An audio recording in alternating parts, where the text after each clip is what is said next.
ariko ubundi nkubwire niba yaravuzweho kazabyara iyamuvuze hose ntago wumva icyo yamujye gukora ubundi agataho ngaho.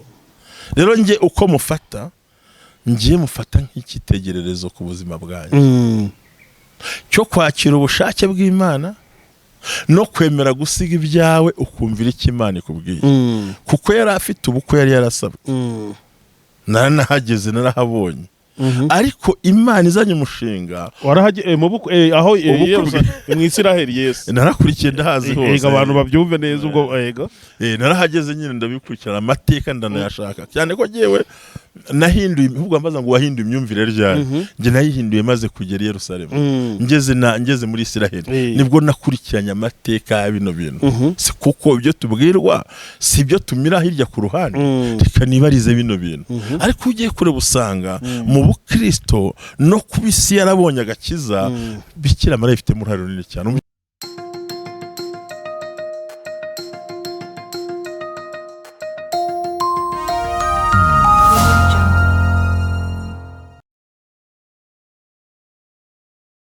Inshuti bakunzi ba Iyobokamana TV mu twemerera dutangire tubasuhuza mu izina rya Yesu.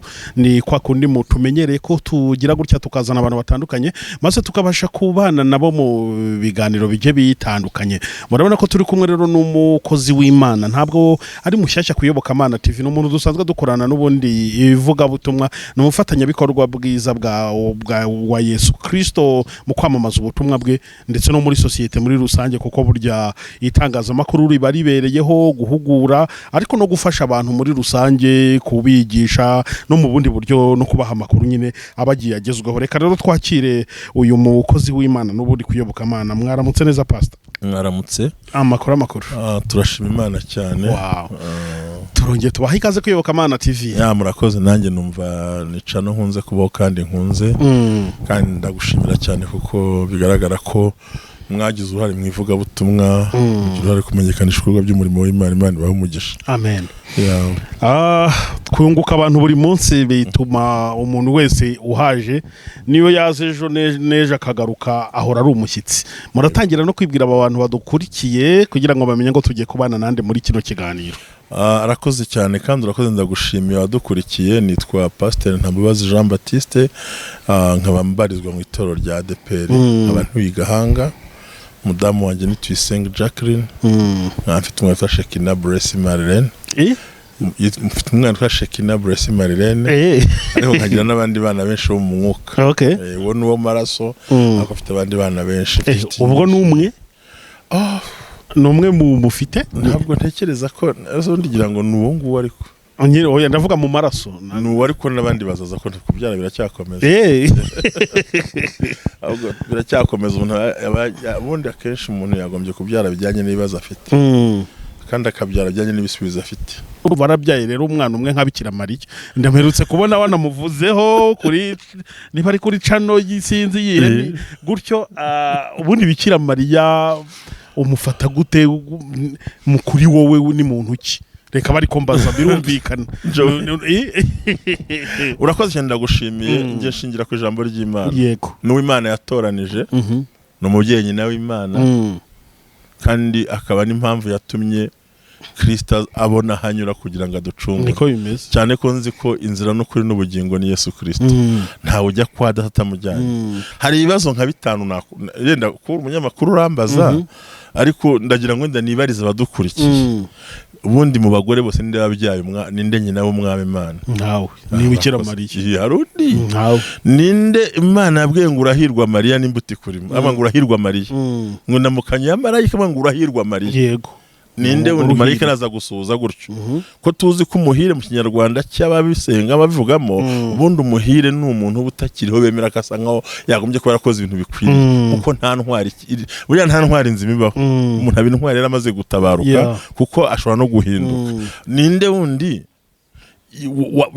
turabikurikiranye byumve neza. Ni ibibazo nka bitanu twatekereza. Ninde wabyaye nyina w'Umwami? Ninde wabyaye Yesu? Wabyaye Umwami Imana? Umugore ninde ubundi wo ngo si we wenyine? Ni we wenyine. Ninde umuntu yavuze yuko icyo gihe ngo dore umwari yatuvukiye bigasobanuka? Si we wenyine. Yaravuze ngo dore azasama inda? Si we wenyine wabyaye nta mugabo babonanye? Yego. murankurikira ndakubyumva si we wenyine wagiye gusura mubyara we Elizabeth amusanze mu rukiga ruguru akamubwira ngo ibi nabikesha iki gusurwa na nyina w'umwami agahindura stati. yego ninde wabwiye ngo Yesu ari kumusaraba ngo mwana ngo mubyeyi dore nyoko nawe mwana dore umubyeyi so yabibwiwe. yewe buruzi neza ko niyo ugiye ukareba imva mu mva z'i Yerusalemu ntayo ibamo. Nuko gusa amadini tugino tugenda duha ariko nta mva yibamo. yabikira Mariya wayikura ibaheze nyine hambaze nawe nyine ibahe ariko se harya ntiyaje ariko ubundi yajyanywe mu ijuru harya ariko ubundi nkubwire niba yaravuzweho kazabyara iyamuvuze hose ntago wumva icyo yamujye gukora ubundi hagati aho ngaho.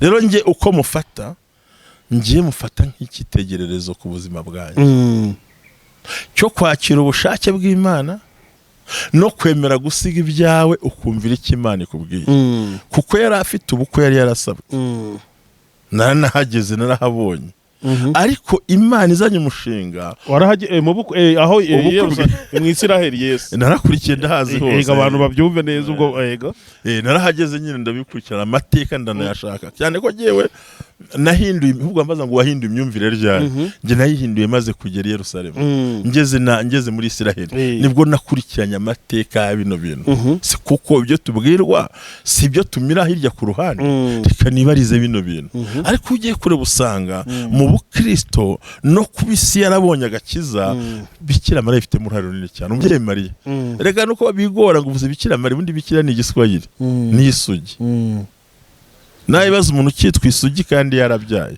nuko nta mugabo bigeze babona cyane none iyo hageze ugasobanukirwa asa n'irembo kuko yari afite umushinga harya wenda utararenga aho pastor nyuma yuko abyaye Yesu harya Yosefu ntiyaje kumugira umugore n'ubundi Bibiliya isobanura ko ngo arinze atamumenye niko Bibiliya ivuga Bibiliya ivuga ko ngo ntiyamumenya kugeza igihe abyariye kumenya rero ni Kinyarwanda gisobanutse ukundi kuntu abandi bakavuga ngo afite barumuna be ngo nabo barahangaha ngo suriya ariko basanga amadini afite ukuntu agenda bisobanura ngiye icyo ndivugiranye nawe umwami Imana ntago navuze umugore wa Yosefu ndabyumva mwari mukomeje ariko ikintu cya mbere nemera nanashigikirana nakunda impamvu ari cyitegererezo umushinga we yari afite Imana iwuzanamo kubyara umwami Yesu Bikira Mariya ntihavuga ngo ndawanza ati ko nasabwe ubwo banye n'ubupfa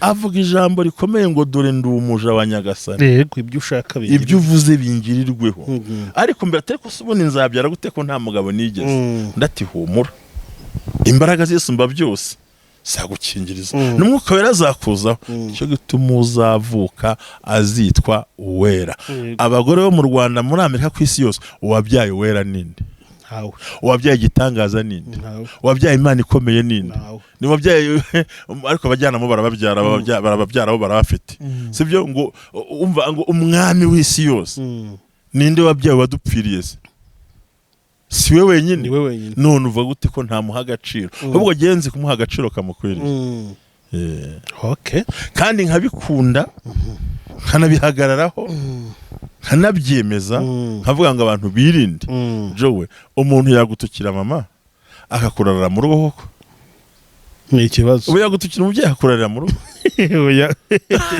rero niyo mpamvu bigarukaho buri munsi mbabwira ngo bantu munkurikiye bapantekote bandi matorero anyuranye twoye guhanganira ku mico y'amadini no gushaka gusebanya mujye mwubaha umuntu ko ari ko Imana yaramwubashye uzi ko yavuze ngo uhereye uwo munsi ageze ku Elizabeth ngo umutima wanjye himbaza Uwiteka namwe ibindimo mwese mwe muhimbaza Uwiteka uko Uwiteka nkoreye ibikomeye aravuga ngo uhereye uwo munsi kugeza iteka ryose ayo ibihe byose bazanyituhiriwe naho nagarukiraga mufata rero nka nyina w'umwami Imana nkamufata nk'irembo ryatumye tubona Kristo akaza akadupfira ku musatsi tugacungurwa nkamubona nk'umuntu Imana yavuzeho mu itangiriro yavuze ngo hagati y'urubyaro rwe n'urw'uwo mugore ngo uzakumena umutwe bavugaga Yesu uzakomoka kuri Mariya aho ngaho urumva ko uwo mugore afite aho gaciro muri ubwo buryo rero by'ukuri nuko mufata kandi kanamwubaha ngira ngo ni ibintu byumvikana cyane, harimo ubutumwa bukomeye ku bantu bavuga ko ari nk'ubundi mubyeyi, ngo ni umubyeyi nk'abandi bose. ahubwo bazanyereka ababyaye ibitangaza n'ababyaye nta mugabo babonye bazabaza nawe, ntabwo ari umubyeyi nk'abandi, kiba bakihorera banakireke cyane. No mu bwami bwa kera abaho umwami n'umugabekazi, cyo tumenya ibyo bintu. Iyo ubyaye umwami ubundi buri iki mfasha no kinyarwanda baranzi ko uri umugabekazi nyine. None se nyine ese umugabekazi atura he? Ibwami. None se nyine tuvuze ngo umwamikazi wamuhindura icyaha ku nyungu z'amadini n'ibindi byose. Yego harimo n'abandi babikabye bagashyira nk'ibitari byo, ariko kuri guhari kero ndamwubaha cyane nkuko nubaha abandi badamu. Ese uko mu Rwanda aho twashyize imbere iteko rirengera abadamu no kubera iki? Uramwita umugore usanzwe acuruza itabi hepfo aho ngaho, urumva bamufata gutyo? Ninde wabyaye Imana ikomeye? Ninde wabyaye igitangaza? Ninde watwise nta mugabo yigeze? Ninde wamaze gusama agahindurwa stati? Yasamye Yesu ntiyitwa umugore, ahubwo yitwa nyina w'umwami. Mubyaro Elizabeth ahindura stati, bati harahirwa ibyo wabwe Imana bizasohora, harwa n'imbuto kurimo. Amen. Icyo ni ikintu kigaragaza za mbaraga, ahubwo bya nuko akenshi dukunda kugonganira mu nyungu zimwe na zimwe z'amatoro n'ibindi byose, ariko uriya mubyeyi afite agaciro mu bwami bw'Imana. Tujye twemeranywa, niko bimeze. Tujye twemeranywa, tubivuga ukuri. Uwumva mubangamiye yihangane, kuko je ntago uzantsinda. Ubundi hari ikiganiro twakoranye ejo turabyibuka, ndakubwira ngo baje baduha inama, yego, ariko ntibatufatira bakashaka ko bimyanzuro. Yes, ni inama ariko imyanzuro. Niko bimeze. Urakoze cyane. Wow, ngira ngo ni ibintu byumvikana cyane.